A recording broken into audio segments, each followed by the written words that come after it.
So you Yep. have to build that balance of being a hardworking person and being reliable and consistent, developing that relationship with the people who have been there with a lot of experience, and naturally you will you're going to grow in this industry in leaps and bounds, and you're going to grow the right way, right? Not just rushing into leadership where now you have a management position, but you're not really sure of how the work is done. You got to grow the right way, and you got to put the time in there for it. You're listening to the Building Better Futures podcast, where innovation meets inspiration. In each episode, host Eric Hirani journeys alongside notable thought leaders who are shaping the future, cultivating exceptional work cultures, and nurturing the next generation of trailblazers. We aim to spark inspiration by engaging in dialogue with leaders from groundbreaking companies, innovative projects, and exceptional teams. Our goal is to empower individuals to positively impact those around them and leave a lasting legacy of positive change in our communities and society at large. Let's dive in together and explore what it takes to build better futures, one conversation at a time. Today, I'm excited to be joined by Kevin Khemraj, DBIA Vice President at Welkin Mechanical. Hey, Kevin, how are you? Doing great. Thanks for having me. No, I'm excited, man. I saw you did a different podcast, and I was like, "What? Yes. You gotta come be on mine." And I appreciate you accepting the offer. So thank you for being here and joining us. We'll start the episode like we start all of our episodes with the section on good news and gratitude. Any like personal or professional or both, like a good news or gratitude you'd share with the audience? Yeah, I mean, all's good in my world. Family's thriving.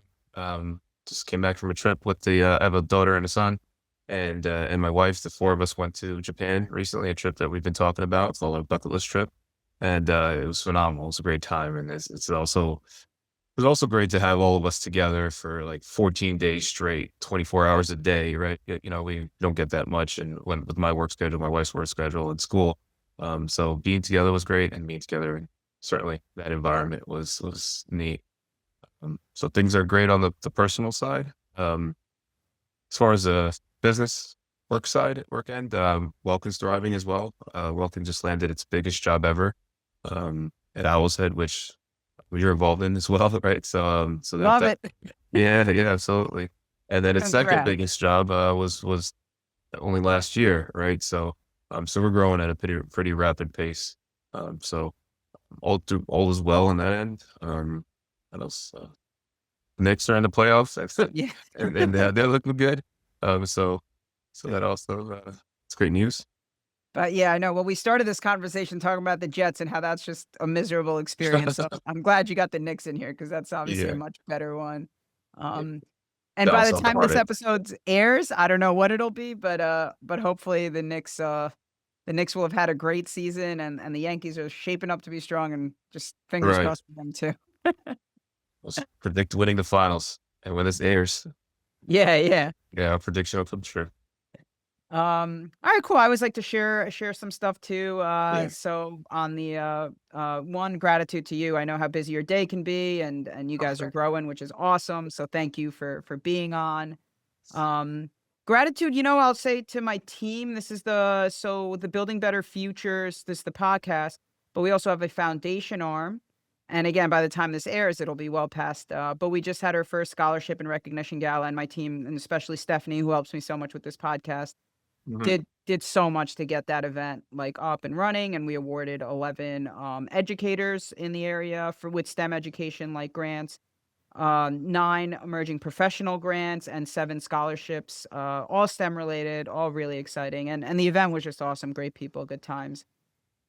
Yeah. And I know Kudos to last you. year. I mean, that's phenomenal. I mean, you've grown your company pretty rapidly as well, right? And then to give back on that end, it's a great thing. I think We're congrats. trying, but only thanks to like all the companies that support us. Like, and you guys did at the golf outing, and we'll do that again. So I Yeah, always appreciate that. So yeah, no, I know you guys are great, but definitely some good news and gratitude there to share. We were that event, like, going into it, there was times where I was just like, should we just cancel? Like, one, it's too much work. Two, like, we've never done something like this before, yeah.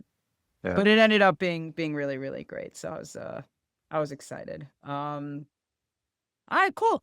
Let's jump in and learn about Kevin. So, give me like the 2-minute bio on Kevin. Background, where'd you grow up? Where'd you go to school? How'd you kind of start your career and get to where you are now? And I know 2 minutes isn't enough time, so we'll Yes. definitely dive into some topics in detail, but give us like the Yeah. high level if you can. Let's see. So, name's Kevin Khemraj. I'm a civil engineer by training.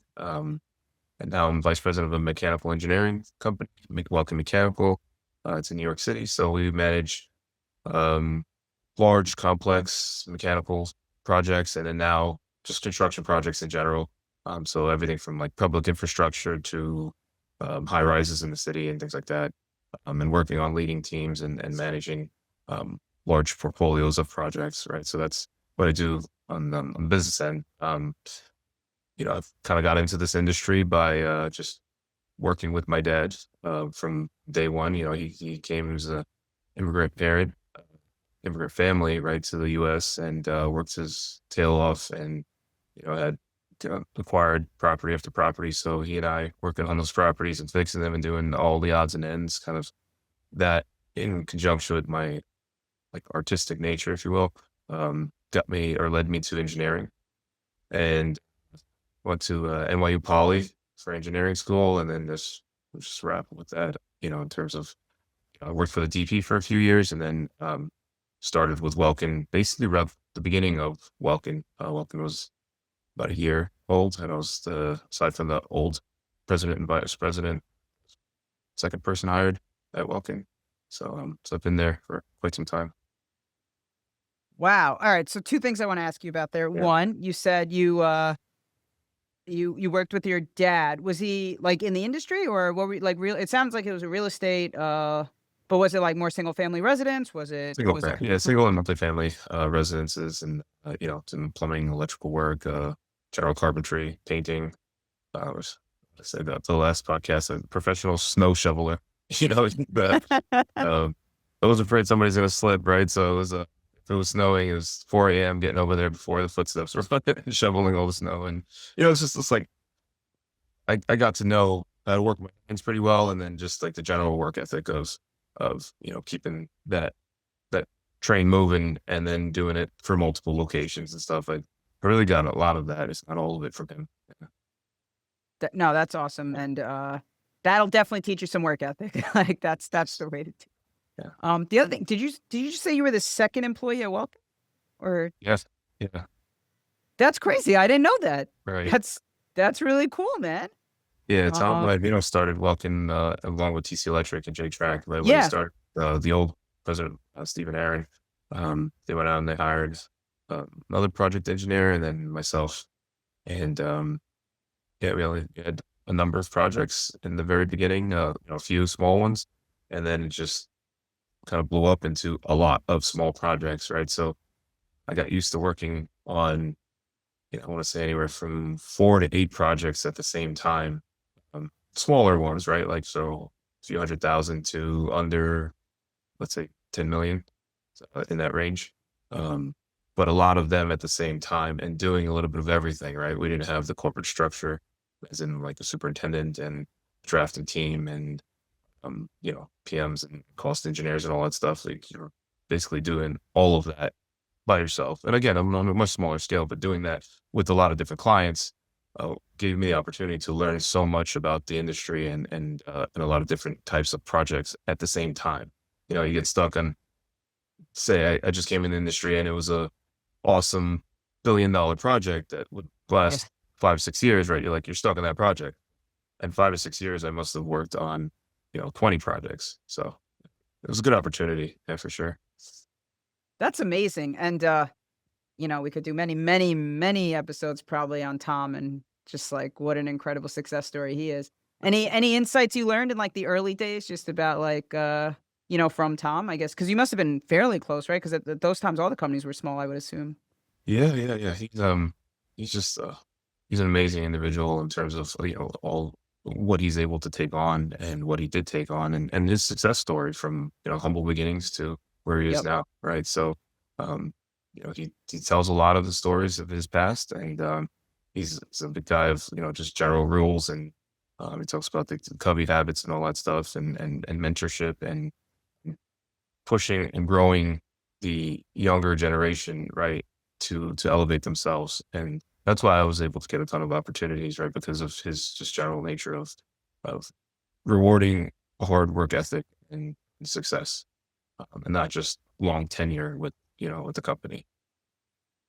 That's awesome. Now, and I mean, I don't have a very personal relationship with him, but I met him a few times. He's always been very gracious with his time, definitely answers questions, like willing to set up meetings, like does make time. So just like amazing guy. And I'm always in awe of what he was able to build and is still building, like really, really cool. Yeah. All right, awesome. Well, thank you for sharing a little bit about your journey. I like what you said there about like the exposure to many different types of projects. And even though they might not have been mega projects, probably for you at that point in your career, it was probably better that they weren't mega projects because you could handle so many. Yeah. Um, and so thinking of like the span of projects you worked on, right? Very often people hear infrastructure and we kind of immediately think like roads, bridges, tunnels, right? Right. But what parts of the city's infrastructure do you think like people constantly overlook? And are you like, I would say, what's the right way to say it? Like not just most excited to work on, but do you think it's like most impactful to the public, right, when you work on it? Yeah, that's a good question. So it's Welkin does a lot of work on clean water, wastewater treatment systems, distribution systems, HVAC systems, and all that stuff. So you know, people flushing the toilets or turning on the faucet and all that stuff, they take it for granted until Take it. until it fails, right? And then when it's failing, then all of a sudden it's how do we solve this problem, right? So none of that stuff happens by accident, right? So behind the scenes, there's enormous network of treatment systems and boilers and pumps and piping and chillers and all that stuff that work to build the mechanical infrastructure of New York City. And it's again, it's maybe not flashy, right? Working at a wastewater treatment plant, and most people would never see that work or even understand the work, right? But like I said, when things go south, everybody would have an impact of wastewater issues or clean water issues, or heating or or cooling ventilation systems and things like that. So it truly is like the lifeline for the construction. I mean, it's like if you use like analogies of the body, right? It could be seen as like the veins and the arteries of the body, right? And that's the mechanical systems function of it. Very cool. And I gotta agree with you. And that's like the story I tell people Yeah. when I think about like civil engineers and like they're civil engineers because they allow for civilization, right, to be created and built, basically. Nice. Yeah, yeah. Um, I like that. but like people take for granted that when you turn on your faucet, you get clean, and in New York City, you get clean drinking water, right? Like that might not be the case everywhere, but you get clean water, and you Yeah. flush your toilet, and that waste has to go somewhere, like Yeah. and There's over so a billion gallons. Let's 1 BM. Yeah, over 1 billion gallons per day of wastewater that's treated in New York City, it's right? crazy. And the same coming in too, as far as clean water from upstate, right? So it's a pretty impressive system or network of systems that allow that to happen on a daily basis. That's like it's crazy, right? Yeah. And so thinking that through, right? And contractors are a big part of what makes all of those things possible, right? What have you seen? I'm sure you've worked with a lot of general contractors, right? Because I know sometimes Okay. you're working with a GC. I know many Yep. times you've been the GC and you've seen a lot of subs. Yep. What do you think separates like a good contractor or a subcontractor from the great like contractors and subcontractors you've worked with? And let's say specifically in like public infrastructure, right? I think it's maybe the answer is different in different sectors, but I know like public infrastructure is where we're probably most focused. Yeah.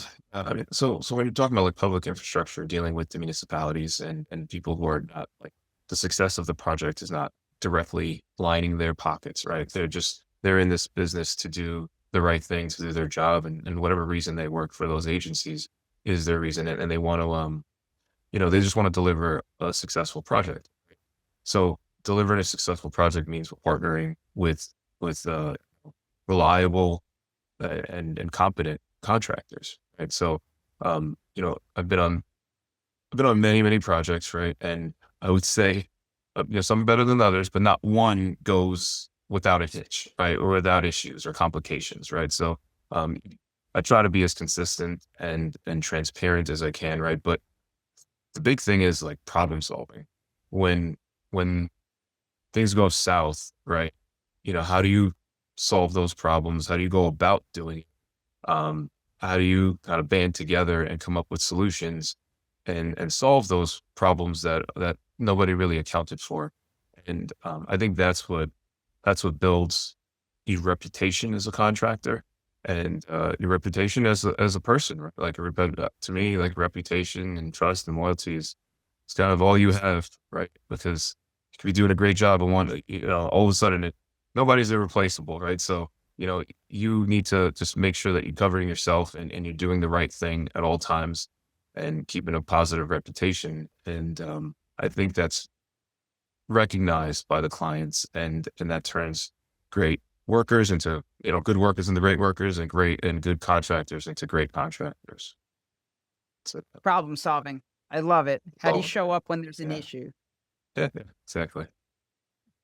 And then I think it's a good one, right? Because I guess it's hard on the easy projects to differentiate good from great, right? Because everything worked out fine. It's when Yeah, there's a problem or a challenge on site, who's gonna do the right thing, who showed up when we needed 'em, who started causing more problems, right? Like, there's always the guys yeah, that are all of a sudden they're hands off, everything, right, like becomes problematic, but it's not their problem, so they're just not gonna help the kind of way and right. not And good. it's also like kind of it's you bust your butt trying to do the right job, and you become an A player, right? And fortunately or unfortunately, sometimes the A players get put on the hardest jobs because you have the most confidence that they're gonna solve the problem, right? But to me, if you see that as just a tough job, that's one thing, right? But if you see that as an opportunity and you keep building yourself up and taking on more and more um, tough situations, you really do uh, indirectly build yourself into a pretty strong candidate and manager and just worker in general. So that's what I've tried to do along the years, not shy away from the issues, and turn in, just shy away from the issues and solve as many problems as I could. Nah, that's awesome. I love that problem solving attitude. It's like Yeah. it's a good one. I'm gonna share that with my team. I always like even when I'm doing the podcast, I learn so much and I'm always like, "Oh, this is a good takeaway. I'm gonna share with the leadership team tomorrow." And Yeah. that I think that's a great one. All right, I'm gonna go back to your biography a little bit. And I wanted to ask you, so and I think in some of my research, like you said you started as a project engineer, but before that you were also an intern, right? At I Yeah. think Yeah. WP. So when you look back at that journey, right, from intern, and I think I read somewhere also like you were a draftsman, is that right? Mhm. Yeah. And to where you are now as an executive. And the reason I love this question is one, it gives you an opportunity to reflect, but two, there are so many people in the work like in this industry right now that are where you used to be, right? They're probably an intern or a drafts person or a project engineer, and they're like, many of them might think like, "Hey, this is it for me," or maybe I'll get one more, I'll get elevated a little bit. But like, you're the success story to like, you could get to the executive level. And so when you look back at your journey, tell me about like what parts of the story were most meaningful? What do you think was most helpful in getting you from where you were to where you are today? So I think a lot of it comes from opportunity, right? Taking changes and not like fear. You don't let fear or negative emotions like get the best of you, and you turn it into opportunity. So like in tough new projects, I took those on as a great opportunity in just changes in administration, right? Like I mentioned, the president, vice president. Once when they were gone, right? Um, stepping up to the plate and saying, I can fulfill this role, I could fulfill different roles, right? Or I can help support that role, and trying to make opportunity for yourself um, really helped me. I kind of look. I try not to be too emotional about my decisions right away, even though sometimes it gets the best of me, right? But I try my best to take a step back and like assess the situation and go about it the right way, or at least what I feel like the right way is, and make an opportunity for myself or for the company. So that's like helped me a lot in my journey.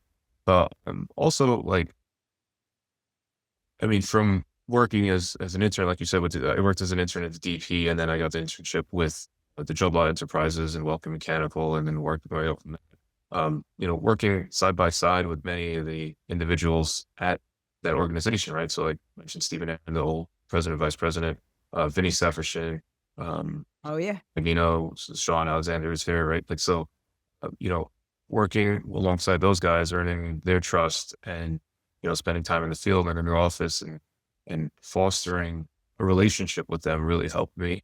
And I've been to personal functions; they've come to personal functions. We really develop relationships, and I do the same thing with my team, right? So I have a great relationship with my team, and something that's meaningful to me is like those relationships over the course of many years, right? Like especially in now in this like today's culture of work culture, it's very common for people to jump ship and for a couple extra bucks and go from job to job to job to job, right?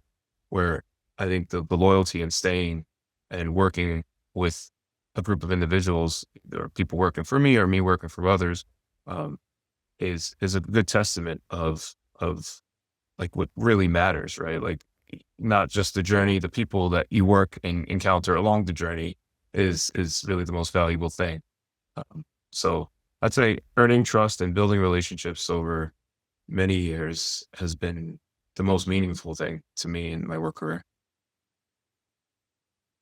That's awesome. And I laughed when you said Vinny, because I also know Vinny, like not very well, but I know him, and Man. he's a great guy. And I'm gonna text him after this that, hey, just so you know, Yeah, you got a shout out. And I'm yeah, sure he'll laugh about it. It'll be I love it. great.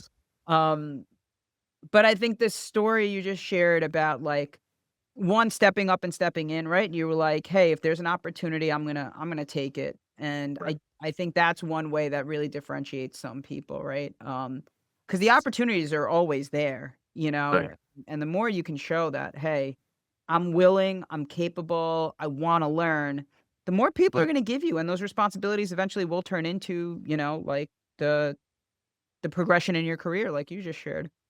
Um, and then you made a comment that I really thought about, which was like you see a lot of people jumping around, and I'm sure you look at a bunch of resumes all day, probably, right? Like, I do yeah, too. And yeah, it's hard, right? You see someone like, hey, your last 5 roles were like 2 to 3 years. It's gonna take us 8 to 10 months just to get you up to speed. And then, in the next 12 to 15 months, like you're gonna be gone again. It's really yes, hard, like right, so I think the loyalty factor is big, but also you're so much like, and not just you, in general, like a person is so much more valuable to the company if they've been there, because they can help solve, and like they remember when there was that problem and how they solved it and why they right, keep solving it. And when the new people come in, they only know the solution. They don't remember the problem because they weren't there for it. right, And then they start creating shortcuts in the solution. And you got to kind of be the one like, no, guys, like, I know you weren't here, but I was here when we created that process. right. And the reason we all thought about skipping that step, it's a great step to skip, but this is how it bit us in the back, like, and I was there for it. As you, if you, Turnover is huge. I mean, yeah, turnover is costly in terms of time and yep. money.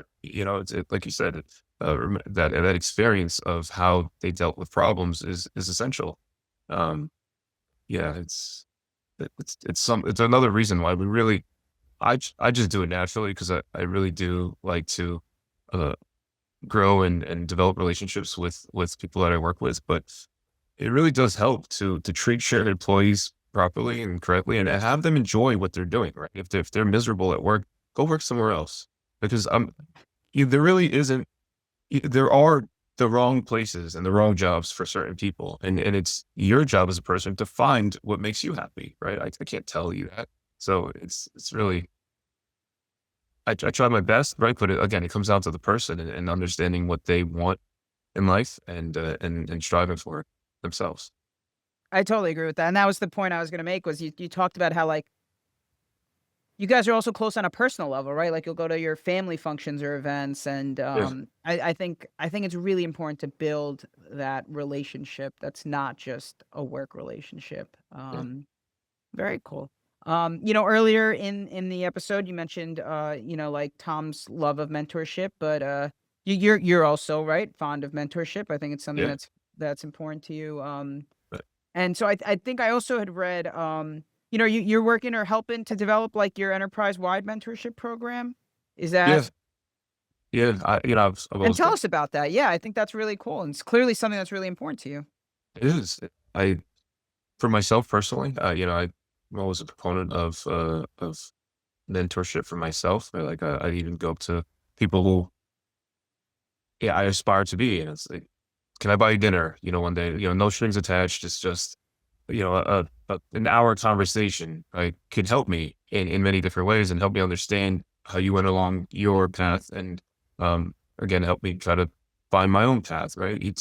We don't think twice about going to college and spending $100,000 a year, right? But one dinner that could teach you about the path of somebody who is where you want to go shouldn't be seen as a bad thing. Um, I think positive mentorship can really slingshot you in your career. It save you a lot of time. If you're resilient and you work hard enough, you'll get from A to B, right? But it may take you 5 years, right? And you will learn a lot of the hardships along the way. But if you have somebody who's already done that and been there, right, that you trust and that you respect, they can help you guide it and gain some time on it, because time is a finite commodity, and you're Yeah. trying Yep. to get where you want to get to as soon as possible.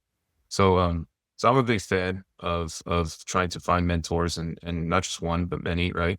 And then from our organization, indirectly, I've seen that I was doing that with a lot of people. People have told me that, they kind of view me as a mentor, but it wasn't really that official. And then in the in the uh in the essence of transparency, we have surveys that go out, right? And engagement surveys, stuff like that. And one of the responses was like, I wish we can develop a little bit more mentorship and stuff like that. So we in conjunction with IVNO Enterprises, our back office, developed a mentorship program, where, for 6 months, 6-month period, we pick a handful of employees and we assign them mentors.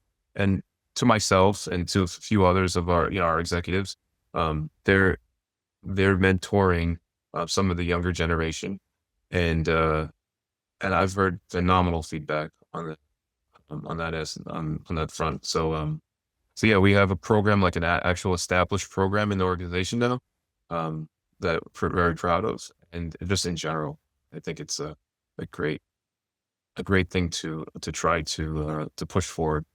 Find somebody that you aspire to be, that you really respect, and just, if it's not as, it doesn't have to be super formal, but just ask them to go to dinner or have lunch or have some coffee, and things like that, and develop a relationship. I think that is so cool, and that the feeling you must have when someone tells you like, "Hey, that program is amazing. I'm learning so much," must also be like, "Wow, that's," because in a lot of ways, and I would think we probably like feel or think similarly, right? Like, Yeah, at an executive level, we just figure we're the same as everyone else, right? Like we're coming in every day, we're working hard with everybody on the team, and we're trying to deliver the project.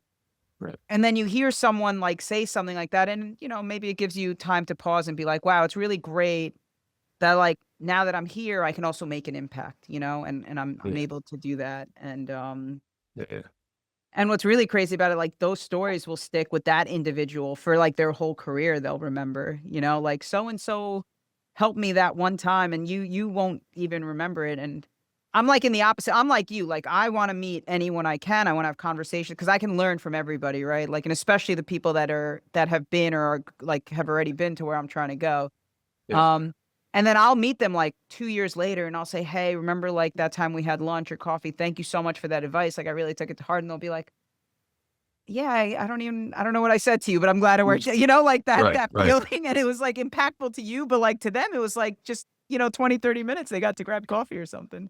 Yeah. Um, No, I'm getting some of those now too, and I totally agree. I mean, like, just one segue from that, it is also, we have an internship program every year, right? And as an organization, and one of the challenges that we come up with is that, or give the interns, is that they have to come up with a solution to a challenge that we give them. And it's a challenge that we know the answer to, right? But it's good to see how they go about doing things, and sometimes we may learn from, fresh set of eyes, if you will. especially for the newer generation. Like they may come in thinking that we have the wealth of experience and we know exactly what to do and we know everything, right? And yes, we know one way to go about it or multiple ways to go about it.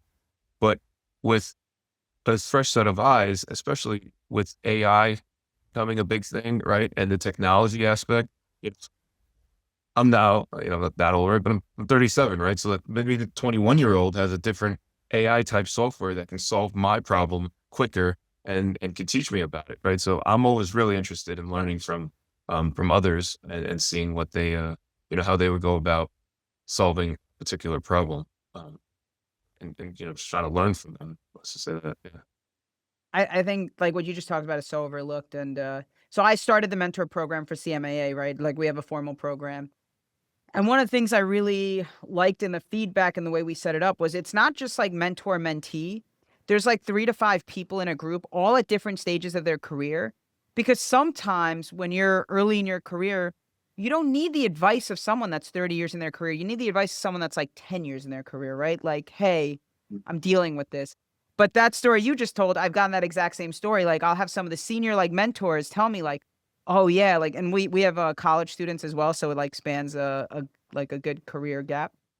Yeah. They're like, they taught me something on Outlook, and it's I can't believe it. Like, so everybody's learning from Yeah. everybody. And Right, it's just right, like this right. amazing feeling. You brought up AI, so I wasn't gonna bring it up today because I feel like everyone talks about it all day, but you brought it up, so now we got to talk about it. How what do you see as the future, or how are you using it? Daily.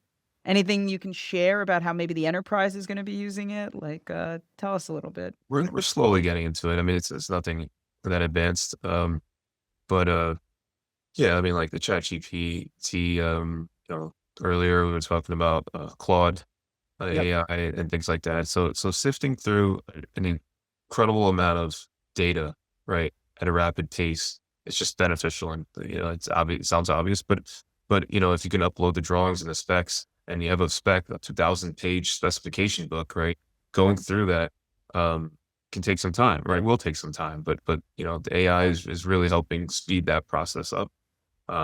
Developing proposals, right? There's a lot of different softwares that we're exploring. We use the basic stuff right now, like I said.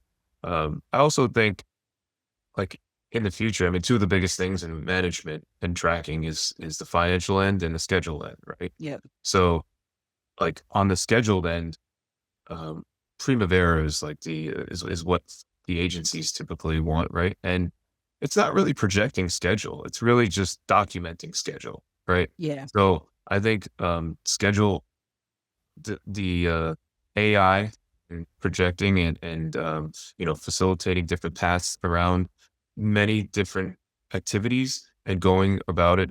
The logic of a schedule is the toughest part of building it. So sifting through all of that information at a rapid pace is going to be beneficial to us. So I could see us getting into that relatively soon.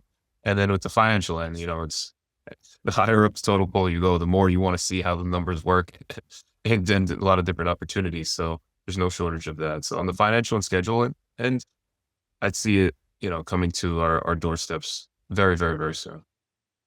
I agree with you. I think there's going to be some data driven processes. Like I would consider like financial data, scheduling data, right? Like, that are going to be optimized in AI. There's still going to be the need for like every project is unique, right? Every project has its own culture, personality. Like you still need the right people in the right seats to build construction work, right? Yeah. Yeah. Uh, and but you talked about schedule there, so I did want to ask you about like what do you see as like the largest like scheduling challenges on the large public sector infrastructure projects? What is that today? I mean,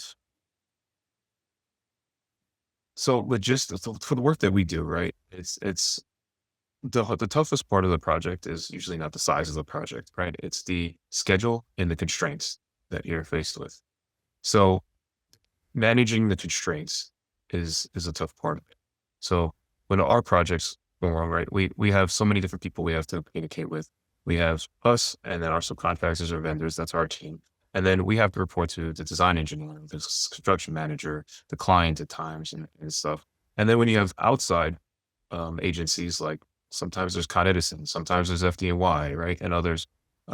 Managing all of those constraints or additional, restraints on the schedule is the toughest part of building it and keeping it on track, right? Like you can build it out, but keeping it on track when you're deferring to um, agencies or other parties that you don't have a lot of control over can be very challenging. So um, I guess just like you mentioned, so experience and understanding how to build a proper schedule with just what realistic expectations are, and Yeah. then finding these constraints sooner than later, and always keeping them at the top of your agenda to make sure that what you can't challenge, what you can't control, is certainly on the top of the agenda, and then what you can't control, right, you're managing at the pace that you anticipated. As effectively as you can. Yeah, I think the biggest challenges are, unfortunately, the things we don't control, you know? It's like, and especially on large public sector, like you said, utilities, right? Like, who knows? Right, right. And they don't even know is the problem. Like, you could call them in the Right, right. cool. Talking about projects, I always like to ask this question. What's like the most impactful project you've had in your career? It doesn't have to be the biggest or even the best, but like one that you just loved that you were a part of, or, love the impact it had on its community. Yeah. I always go back to talking about the Lincoln Tunnel bus ramps, right? So you have the Port Authority terminal, and you have 3 bus ramps and that go into the Lincoln Tunnel, and then you have a car ramp, right, that goes into the parking area. So there's embedded in those bus ramps is stainless steel piping that just circulates oil through it. So essentially a heated surface, right? So similar to a heated driveway, that on a massive scale. So we had a project. We were the subcontractor, and this is when it was one of my first projects as like a dedicated PM. I'm like the person, right? Because being the number one and being the number two is a very, very, very big drop, right? It's, kind of recognize that on that project, right? You may think that you're high up the totem pole, and you're you're working alongside and you're making decisions, right? But when you're making the final decision, right, it's also a tough thing to swallow, and it's daunting at first, right? Because it was my first big project. So that project, we were a subcontractor to Defoe, and they demoed the ramps, and that we reinstalled them in precast and cast in place and built them out, and everything was going smooth. There was a portion of the project, the car ramp, that the entire car ramp had to be demolished and rebuilt in 49 days, or Oh, else wow. the liquidated damages were like $20,000 a day, $40,000 a weekend day. So there was a lot of pressure on this, right? So I really, like I said, at that time, I was the drafter, the super, the scheduler, this cost guy, the project manager, right? And yeah, I had support from the president and vice president, right? But I was the person there. So I spent a lot of time, a lot of weekends drafting that to the T, and basically piece marking every one of those pieces of pipe, getting them prefabricated. We welded them into sections. I rented a warehouse. We stacked them into sections that I knew they were going to be offloaded on. Worked with the GC, and who was phenomenal, right? Working with the great GC is an asset, right? And that's what we try to be to all of our subs. So doing all of that, and then I rented a hotel room in the city. This There's 49 days. Our days for our work, they give us 7 days to install about 15,000 feet of, I think about 15,000 feet of pipe, Wow. welded stainless steel pipe. And so we had it all set up, and within the seven days, we got it done in 3 days. Whoa. Yeah, it was incredible because we worked through 3 shifts uh, in a row for 3 days straight, and we offloaded them in. I had them piece marked into different sections along the entire ramp, right? So Defoe demoed the ramp, they built the deck, they put the rebar, we put the piping on in that sections. I brought a team of, it's about 30 steam fitters, and we welded the connections. Um, we were complete in 3. They put the top mat on, and long story short, they finished the 49-day window. They finished it in 23 days. And they're like, I remember those numbers. Right. And then this was over 10 years ago, right? And that project wasn't nearly our largest project, but it was just something that I was really, I remember that feeling of, it all worked out and all of that planning and preparation just came to fruition. And it's just that level of accomplishment was just so special to me at that time. That was the word that I was thinking was preparation. It was like all of that happened because, I mean, I could tell from the way you're telling the story, you were prepared, right? Like Right. you spent your weekends doing those drafting plans. I'm sure you would coach the team up on what they needed to be doing. You guys were Right. tracking production. Like, what a great story. And when you said the difference between number one and number two, I have a really good friend in a family business, not in this industry, but he when he took over, he said, "You know what? I never realized how much easier it was to be prince than to be king." And that was that's I like, so like that's that. what I imagine, you were Yeah, I like that a talking lot. about there. Like, it's as much as you think you're in charge until you're in charge. It's like, until you're facing every one of those problems down a barrel, it's just a different feeling. But what Yeah. an awesome story, man. Congrats finishing that far ahead of schedule. I'm sure like the client was happy. You know who else was happy? And we almost never but, everybody that had to drive and they realized they just got 25 days of their, delays Yeah. back. I feel like every time I get on the road, and I love it because it's our industry, so no Uh, problems here. Like, there's always sure. some road work somewhere, and I'm like, "Are they ever gonna finish this ramp?" Like, Yeah. Yeah. so, no, great job on that. Alright, so before we jump into our builders blitz, which will be a quick, fun lightning fire round, I want to close out talking a little bit more about your career, right? From intern to executive, like which is amazing, and a little bit more about the mentorship. And so two questions. You could answer them, you don't have to go into too much detail, but like what do you think when you're looking at your young professionals, right? Whether in your company or in other companies or in the industry, Right. how do you think they can build that credibility, right, before they have a senior title? And it sounds like you've done that, so I wanna hear it from you. What do you think was the right way for them to do that? Um, like credibility and respect doesn't really come from a title, right? It comes from, just showing up, always giving 110%. Um, so work ethic, preparation, consistency, and all that type of stuff. And that's just what you just have to push and promote and, learn how things are built in the fields. Communication is essential. That type of stuff is just needs to be your second nature. You really need to care and you need to do as much as you can and to facilitate to basically achieve what you want to achieve on that particular project, right? And naturally it just becomes seen by senior leadership, the superintendents, and, the other uh, hard-nosed individuals on the job, but does have a ton of experience, right? You need to be working with them as a team and not directing them, right? I like the saying, it's like the superintendent and the foreman, like their job is to drive the bus, and the project managers and the leadership, their job is to keep all the lights green. Yeah. So they drive the bus, they do the work, right? But if we don't keep those lights green, they're stopping again and again and again and again and again, right? So you have to build that balance of being a hardworking person and being reliable and consistent, developing that relationship with the people who have been there with a lot of experience, and naturally you're going to grow in this industry in leaps and bounds, and you're going to grow the right way, right? Not just rushing into leadership where now you have a management position, but you're not really sure of how the work is done. You got to grow the right way, and you got to put the time and effort in.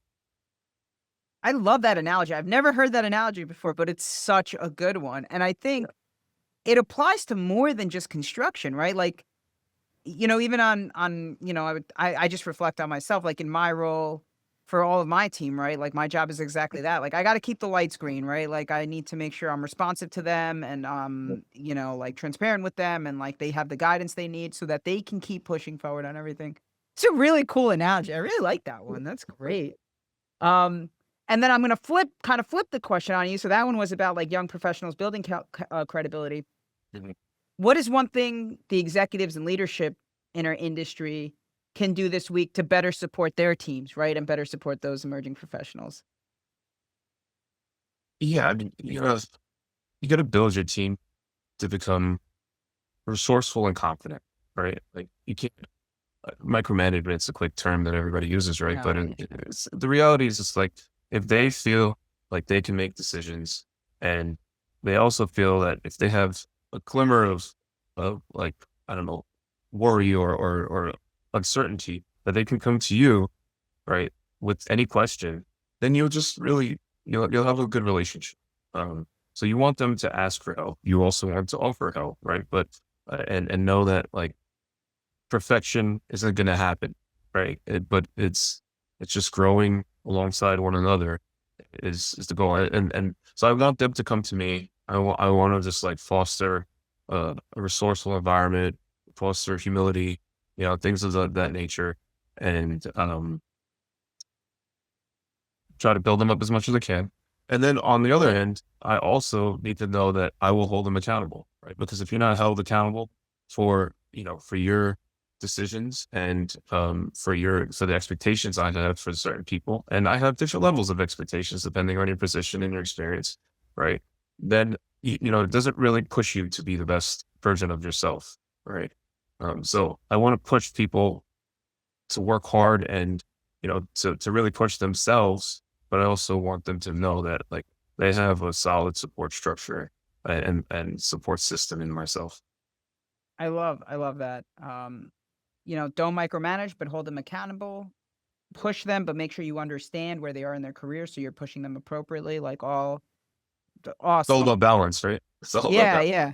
It's a Yeah, good we way. will I talk about that all the time. I mean, we're just like the definition of balance. She's, I'm usually calm, cool, and collected, right? But I know what I want to do. I'm really organized. I'm like running 100 miles an hour, and then she's like, take it back a notch, right? Let's enjoy it. Let's enjoy this before we're thinking about the next thing, right? So we balance out, and then she's like the visionary, and I'm the executor is in terms of making things happen. So we work well together, and I think every relationship works well and with a good amount of balance.